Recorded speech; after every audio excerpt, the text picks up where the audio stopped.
Sebelum kita mulai cerita malam ini, aku ingin mengucapkan terima kasih dulu kepada sponsor kita hari ini, ZocDoc. Di banyak cerita horor yang kubacakan, semuanya sering dimulai dari rasa tidak enak yang pelan-pelan merayap. Sesuatu yang kecil, tapi cukup untuk membuat kita gelisah. Kadang-kadang, rasa ngeri yang sesungguhnya justru datang dari hal yang kita abaikan, kesehatan kita sendiri. Rasa nyeri yang tidak hilang-hilang, gejala aneh yang sengaja kita pura-pura lupa, atau stres karena harus mengurus semuanya sekaligus.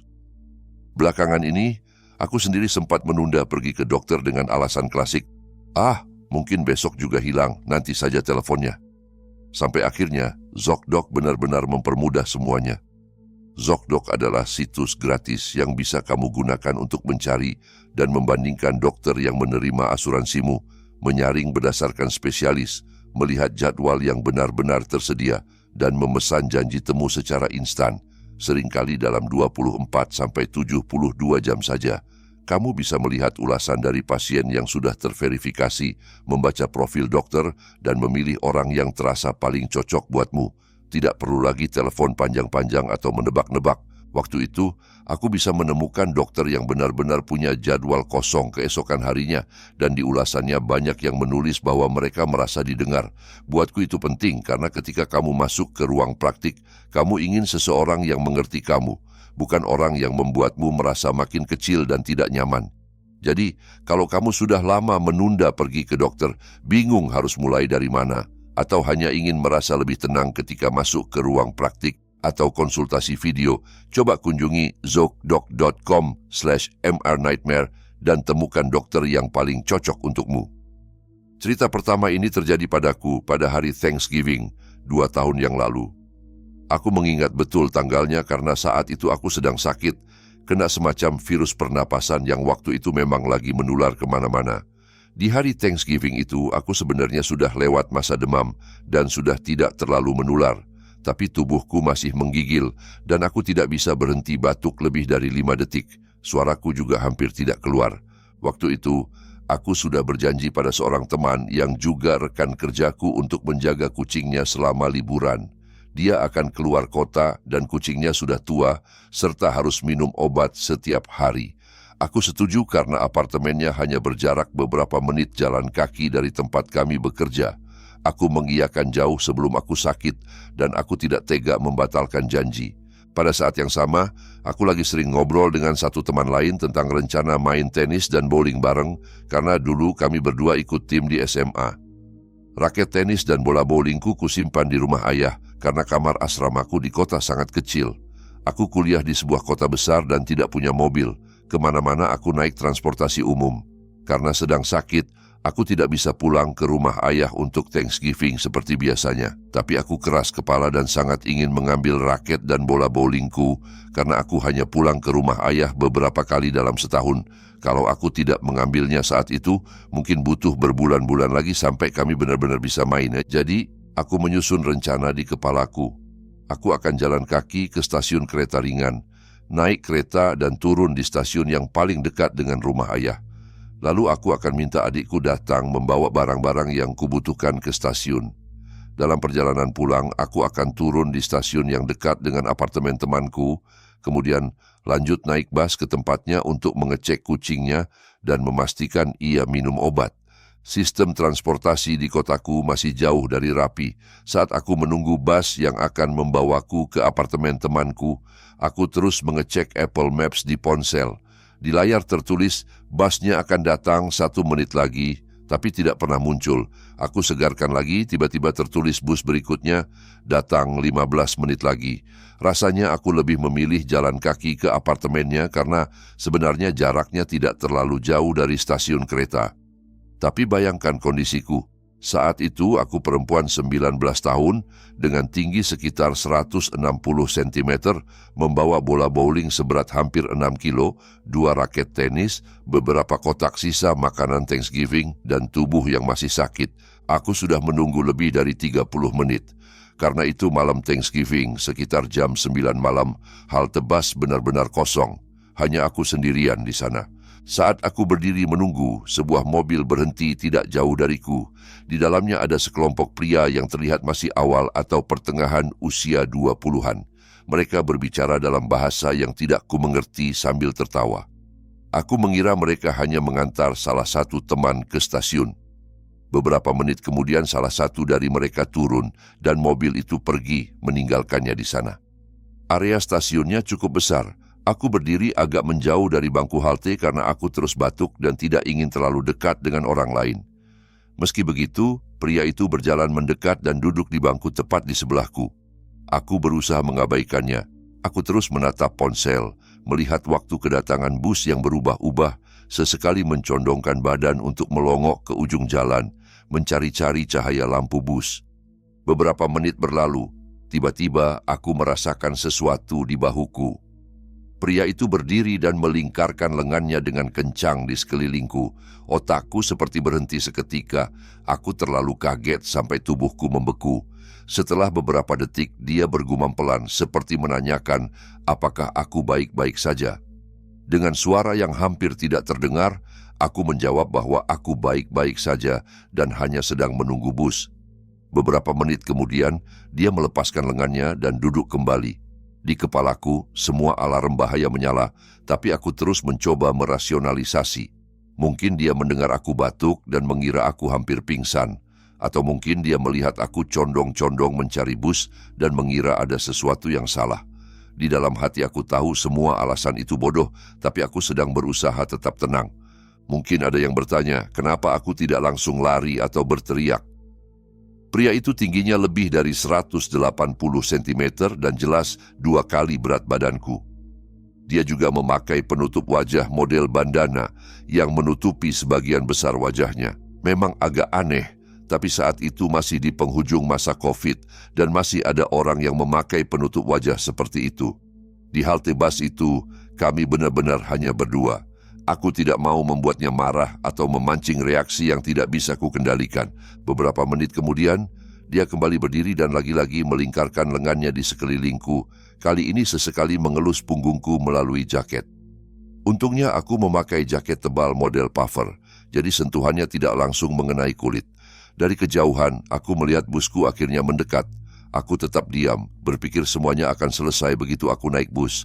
Saat bus sudah cukup dekat, aku menyelinap keluar dari genggamannya dan berbisik, busku sudah datang. Dia menjawab sesuatu dengan nada santai, tapi dari kata-katanya aku tahu dia berniat ikut naik bus yang sama. Aku tahu, seharusnya aku langsung bicara pada sopir, tapi suaraku hampir tidak keluar dan setiap kali mencoba berbicara, aku malah batuk keras. Tidak pernah sebelumnya aku mengalami hal seperti ini, jadi aku benar-benar panik. Begitu naik ke bus, aku sengaja memilih untuk berdiri. Dengan badan sebesar itu, dia pasti akan memilih duduk. Kalau aku duduk duluan, besar kemungkinan dia akan duduk tepat di sebelahku. Saat dia akhirnya duduk dan tidak lagi menjulang tepat di belakangku, aku mengirim pesan pada seorang teman, berusaha mencari tahu apa yang harus kulakukan. Aku sempat berpikir untuk menelepon polisi, tapi aku tahu dia akan mendengarnya, dan aku tidak tahu apakah dia membawa senjata atau tidak. Waktu dia tadi melingkariku dengan lengannya, otakku sudah mulai merancang rencana jika dia benar-benar mengikutiku. Aku tahu aku tidak bisa langsung menuju apartemen temanku. Aku juga tidak bisa menghilangkan pikiran bahwa rombongan pria di mobil tadi mungkin ada hubungannya dengannya. Satu halte sebelum halte yang dekat dengan apartemen temanku adalah halte menuju tempat kerjaku. Aku bekerja di sebuah restoran di dalam pusat perbelanjaan outdoor yang cukup besar. Sekitar jam 9.30 malam semua toko memang sudah tutup sejak jam 9, tapi aku tahu area itu punya banyak kamera dan patroli keamanan.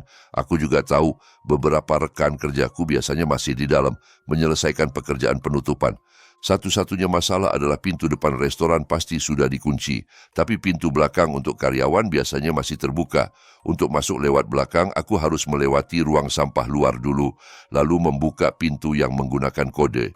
Ketika bus sampai di halte dekat tempat kerja, pria itu turun tepat di belakangku dan langsung kembali menggenggam bahuku, kali ini lebih kuat. Aku terpaksa berjalan dengan langkah-langkah kecil. Aku tidak berani langsung berlari sebelum cukup dekat dengan pintu. Semakin mendekati area belakang restoran, pikiranku hanya berputar pada satu hal. Apakah aku cukup cepat untuk melepaskan diri, berlari menembus 2 pintu, dan menguncinya sebelum dia sempat menyentuh gagangnya? Untungnya, saat kami mendekati pintu belakang, pintu menuju area sampah sedang terbuka lebar dan di sana berdiri salah satu koki dan seorang rekan kerja mengobrol sambil menahan pintu belakang restoran tetap terbuka. Itu kesempatan yang tidak akan datang dua kali. Genggamannya sedikit mengendur saat kami berjalan, dan aku menggunakan momen itu untuk menyelinap keluar, berlari melewati mereka, dan masuk ke dalam. Dengan suara serak, aku berusaha berkata kepada rekanku bahwa ada pria yang mengikutiku dan memintanya segera menutup pintu. Meski aku hampir tidak bisa bicara, dia langsung menutupnya rapat-rapat. Belum sampai 2 detik, gagang pintu itu bergetar hebat dan pria tadi mulai menghantam pintunya dengan keras. Dengan sisa-sisa suara yang kupunya, aku menjelaskan bahwa aku sama sekali tidak mengenalnya dan bahwa dia telah mengikutiku sejak halte bus. Kami menelepon keamanan mal. Sambil menunggu, dari dalam restoran kami bisa melihat pria itu mondar-mandir di depan lewat jendela, seperti binatang buas yang belum menemukan celah. Beberapa menit kemudian, dia masuk ke toko es krim di seberang restoran, menghilang dari pandangan kami. Petugas keamanan akhirnya datang dan menanyakan beberapa hal padaku. Rekan kerja yang tadi menutup pintu menawarkan untuk mengantarku ke apartemen temanku dengan mobilnya, agar aku tetap bisa mengecek kucingnya. Setelah memastikan kucing itu baik-baik saja dan memberinya obat, dia juga mengantarku pulang ke rumah. Beberapa hari kemudian, manajerku bilang bahwa pihak keamanan mal menanyakan apakah aku ingin melanjutkan secara hukum. Saat itu aku bilang aku belum yakin, dan yang paling ingin ku tahu sebenarnya hanya nama pria itu dan alasan dia berkeliaran di area itu. Tapi manajerku tidak pernah menyampaikan kelanjutannya dan aku tidak pernah mendengar kabar lagi. Sampai sekarang, aku tidak benar-benar tahu apa yang dia inginkan dariku, meski firasatku tidak pernah tenang kalau mengingatnya. Sejujurnya, aku hampir melupakan semua kejadian itu sampai beberapa waktu lalu ketika teman yang sama kembali bertanya apakah aku bisa menjaga kucingnya untuk Thanksgiving. Saat itulah semua rasa takut itu muncul lagi, seolah malam itu belum pernah berakhir. Kalau kamu merasa cerita barusan sudah cukup membuatmu tidak nyaman, setiap kali menunggu sendirian di halte atau stasiun yang sepi, bersiaplah. Cerita berikutnya membawa kita menjauh dari kota, naik ke pegunungan yang sunyi, ke sebuah rumah yang seharusnya terasa hangat, tapi justru menyembunyikan sesuatu yang tidak ingin kamu lihat berdiri di ujung lorong. Ini terjadi padaku di awal bulan Desember 2 tahun yang lalu ketika aku menyetir naik ke daerah pegunungan untuk mengunjungi seorang teman lama yang sudah bertahun-tahun tidak kutemui. Di cerita ini, sebut saja namanya Rudy dan nama asliku Andi. Kami sudah berteman sejak SMP, tapi setelah lulus SMA, dia pindah ke sebuah kota kecil di pegunungan bersama keluarganya. Selama bertahun-tahun, kami perlahan menjauh. Aku tetap tinggal di New York City untuk bekerja, dan dia tetap hidup di atas sana, dekat salju dan lereng ski. Bukan karena kami bertengkar, kami hanya berhenti saling mengikuti hidup masing-masing. Itu sebabnya, ketika suatu hari dia tiba-tiba menghubungiku dan bilang aku harus datang berkunjung akhir pekan, ada rasa nostalgia yang aneh bercampur antusiasme. Katanya, itu waktu terbaik untuk datang, karena salju membuat suasana desa kayu tua di pegunungan jadi terasa lebih rustik dan tenang. Aku mengira akan menyenangkan kalau kami bisa saling menyusul cerita hidup yang terlewat. Perjalanan naik ke pegunungan memakan waktu lebih lama daripada seharusnya karena aku menyetir pelan di jalan yang licin oleh es. Hampir tidak ada mobil lain di jalan dan matahari sudah tenggelam sekitar jam 4 sore. Maklum, itu bulan Desember. Saat aku akhirnya sampai di area tempat dia tinggal, langit sudah hitam total. Dia tinggal di salah satu rumah kayu tua di lereng gunung dengan beberapa rumah lain yang tersebar sangat berjauhan satu sama lain. Daerah itu katanya bagus untuk ski. Sayangnya aku bahkan tidak bisa berdiri tegak di atas papan apalagi meluncur. Begitu aku masuk ke halaman rumahnya dan dia keluar menyambutku, hal pertama yang kurasakan adalah ada sesuatu yang berbeda. Bukan sekadar, wah dia sudah dewasa, tapi semacam perasaan ganjil yang dingin. Aku memang sudah lama tidak melihatnya, jadi awalnya kupikir mungkin aku hanya lupa bagaimana cara dia bicara dan bergerak. Tapi cara bicaranya sekarang lebih lambat, dan di antara kalimat-kalimatnya ada jeda aneh, seperti dia terus lupa apa yang mau dikatakan. Dia membantuku membawa tas masuk. Bagian dalam rumah hangat tapi kosong. Hanya ada satu sofa, sebuah meja, 2 kursi, dan beberapa hiasan dinding antik yang tampak diwariskan. Dia bilang, aku bisa tidur di sofa itu saja untuk akhir pekan, karena sofanya bisa dibuka jadi tempat tidur. Bagiku tidak masalah. Yang paling menarik perhatianku justru lorong panjang dan gelap di seberang sofa.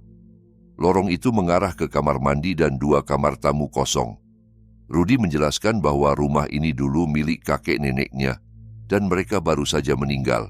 Sekarang dia tinggal sendirian di sini. Di ujung lorong tidak ada lampu, dan pintu kamar-kamar dibiarkan terbuka. Dari posisi sofa, yang terlihat hanya persegi panjang hitam yang memanjang ke belakang rumah. Tidak ada yang jelas-jelas menakutkan, tapi entah kenapa, itu membuatku tidak nyaman. Malam pertama kami sempat mengobrol sebentar tentang masa sekolah, tapi suasananya canggung. Sikap dan gesturnya jauh lebih kikuk secara sosial dibanding dulu. Aku menenangkan diri dengan berpikir, mungkin terlalu lama hidup sendirian di pegunungan bisa membuat siapapun jadi sedikit aneh. Dia jarang menatap langsung ke mataku, dan aku beberapa kali memergokinya melirik ke arah lorong gelap itu, seolah menunggu sesuatu keluar dari sana. Saat waktunya tidur, dia naik ke kamar di lantai atas dan aku menyiapkan sofa. Aku sengaja menyalakan satu lampu dekat lorong, karena kegelapan di sana membuatku gelisah. Aku merasa kekanak-kanakan, tapi lorong itu betul-betul mengganggu. Akhirnya aku tertidur juga, sampai sekitar jam 2 pagi, aku terbangun oleh suara gedebuk dari atas. Beberapa detik kemudian, aku sadar itu suara langkah kaki yang berlari cepat di lantai atas. Seperti seseorang sedang berlari dari satu ujung ruangan ke ujung lainnya, lalu berhenti, lalu berlari lagi. Langkah-langkah itu berlangsung sekitar 20 detik, lalu berhenti total. Tidak ada suara pintu dibuka atau ditutup. Tidak ada suara ranjang berderit, hanya keheningan yang terlalu sempurna. Aku menunggu beberapa menit, menahan napas. Tidak ada apa-apa. Akhirnya aku memaksa diriku tidur lagi, meski rasa takut itu tetap menempel sampai pagi. Hari kedua, semuanya terasa lebih aneh. Rudy sepanjang hari tampak tidak fokus. Dia jarang bicara, jarang makan, dan setiap kali kutanya apakah dia baik-baik saja, dia hanya mengangguk tanpa menambahkan satu kata pun. Tidak masuk akal untuk seseorang yang mengundang temannya datang dari jauh demi akhir pekan reuni. Aku juga memperhatikan, sepanjang hari dia berjalan ke arah lorong itu berkali-kali, setidaknya 5 kali. Aku tidak pernah benar-benar melihat apa yang dia lakukan di ujung sana, karena ada kamar mandi di ujung lorong. Aku menyimpulkan dia hanya sering ke toilet, meski aku tidak pernah sekalipun mendengar suara air menyala atau flush. Malam itu cuaca makin buruk, badai salju datang dan angin menghantam rumah dengan keras, sampai dinding kayu bergetar pelan. Jujur, suasana seperti itu sebenarnya kusukai. Ada sesuatu yang menenangkan dari perasaan terjebak di tempat yang hangat, sementara dunia di luar tertutup salju. Aku kembali ke sofa, main ponsel sebentar, lalu mencoba tidur. Sekitar jam 2 pagi, aku terbangun lagi. Kali ini aku mendengar suara gesekan halus. Sumbernya dari lantai bawah, dari arah lorong, seperti ada sesuatu yang diseret perlahan di atas lantai kayu. Gesekan samar itu berlangsung beberapa detik, lalu berhenti, sunyi. Sampai tiba-tiba ada satu ketukan pendek di dinding tepat di belakang kepalaku, seperti seseorang mencolek dinding dengan ujung jari. Aku berbalik menatap ke ujung lorong. Malam itu aku tidak meninggalkan lampu menyala, jadi yang kulihat hanya kegelapan pekat. Aku tidak ingin bangun. Aku memaksa tubuhku berguling membelakangi lorong, berusaha mengabaikan suara-suara itu. Rumah tua, aku terus meyakinkan diri.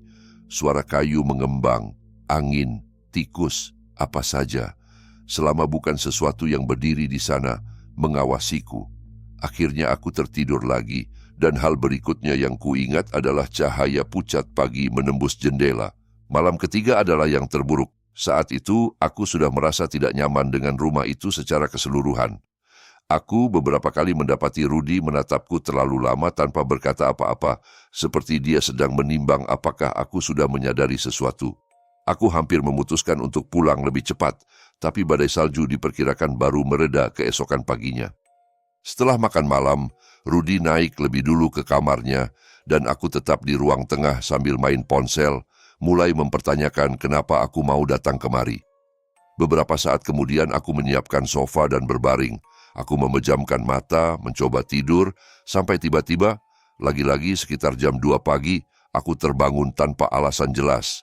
Mataku terbuka, tapi tubuhku tidak bergerak. Aku pernah mendengar istilah kelumpuhan tidur atau sleep paralysis, tapi belum pernah mengalaminya. Rasanya seperti terperangkap di dalam tubuh yang tidak mau menuruti perintah. Aku hanya bisa menggerakkan bola mata, jari-jariku pun tidak. Napasku terasa dangkal seperti tubuhku lupa caranya bernapas. Panik mulai merayap, dingin dan tebal. Lalu sesuatu membuat semuanya jauh lebih buruk. Di ujung lorong yang gelap itu aku melihat ada gerakan kecil. Awalnya aku tidak yakin apakah itu nyata atau hanya bayangan. Mataku masih setengah kabur dan kegelapan menelan detail. Tapi beberapa detik kemudian, bentuk itu menjadi jelas.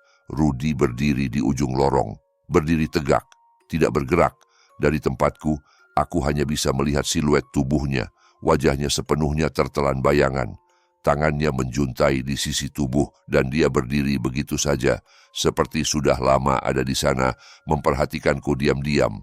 Rasanya seperti adegan yang diambil langsung dari film horor rekaman kamera malam. Aku mencoba memanggil namanya. Tidak ada suara yang keluar. Aku mencoba menggerakkan tubuh, sekadar mengedip lebih kuat, tapi tubuhku tetap kaku. Dada terasa berat, seolah ruangan mengerut dan udara menipis. Dia tetap berdiri di sana selama yang terasa seperti 1 menit penuh, mungkin lebih. Tidak ada gerakan, tidak ada suara.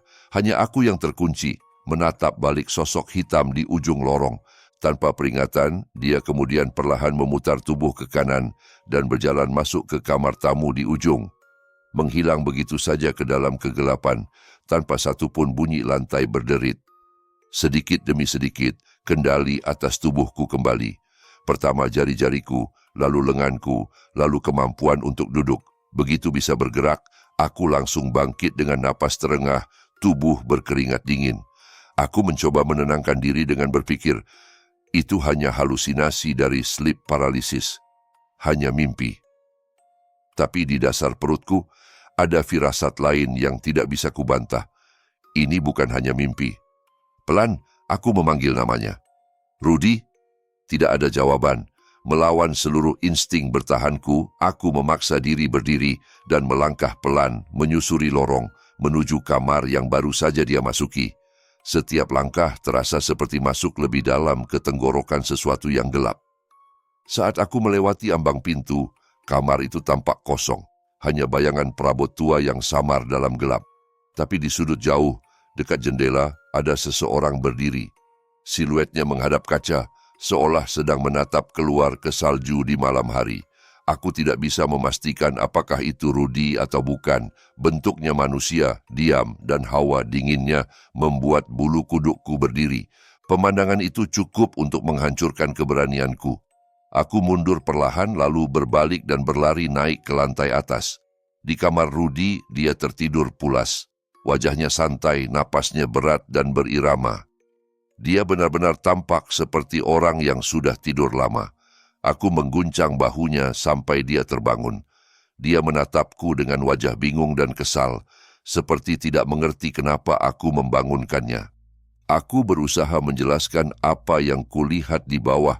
Suaraku gemetar, tapi ketika kuajak dia turun untuk mengecek, dia menolak. Dia bahkan tidak mau melirik ke arah tangga. Aku memohon, mengatakan dengan sungguh-sungguh bahwa ada orang lain di dalam rumah.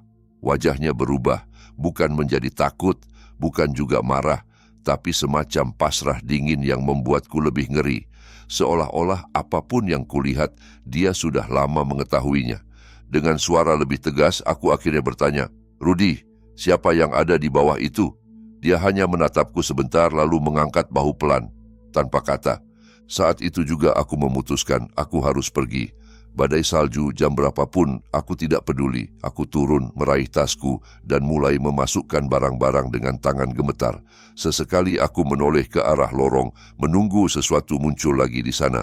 Rasanya aku lebih memilih berjalan puluhan kilometer di tengah salju daripada tidur lagi di rumah itu. Begitu keluar rumah, udara dingin justru terasa melegakan. Aku menyapu salju dari kaca mobil dengan gerakan terburu-buru dan segera masuk. Saat mobilku mundur dari driveway, aku melakukan hal bodoh yang dilakukan banyak orang di cerita horor.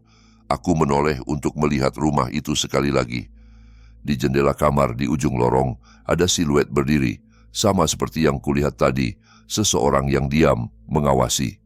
Kali ini, tidak ada keraguan bahwa sosok itu nyata. Itu adalah terakhir kalinya aku melihat rumah Rudy. Setelah akhir pekan itu, dia berhenti membalas pesanku. Ketika aku mulai khawatir dia dibunuh atau sesuatu yang buruk terjadi, aku mengirim pesan mengancam akan menelepon polisi untuk melakukan pemeriksaan. Beberapa lama kemudian dia akhirnya menjawab singkat, "Aku baik-baik saja." Hanya itu, tidak ada penjelasan, tidak ada percakapan setelahnya, meski aku masih sempat mengirim beberapa pesan lagi sebelum akhirnya menyerah. Itu bukan Rudy yang sama yang pernah duduk di sebelahku di bangku sekolah bertahun-tahun lalu. Apapun yang terjadi padanya dan siapapun yang berdiri di rumah itu bersamanya, aku sudah memutuskan satu hal. Aku tidak ingin tahu. Tapi kalau ada satu hal yang tidak bisa kupungkiri, sampai sekarang, setiap kali aku memejamkan mata di ruangan yang gelap dengan lorong panjang, aku masih merasa seolah seseorang berdiri diam di ujung situ, hanya menungguku sadar. Kalau setelah mendengar semua cerita ini kamu merasa sedikit lebih sulit mempercayai kegelapan di sudut rumahmu sendiri, tinggalkan like-mu kalau kamu berani. Subscribe agar kamu tidak ketinggalan cerita-cerita berikutnya dan tulis di kolom komentar di bagian mana kamu paling merinding dan apa yang akan kamu lakukan kalau kamu berada di posisi mereka.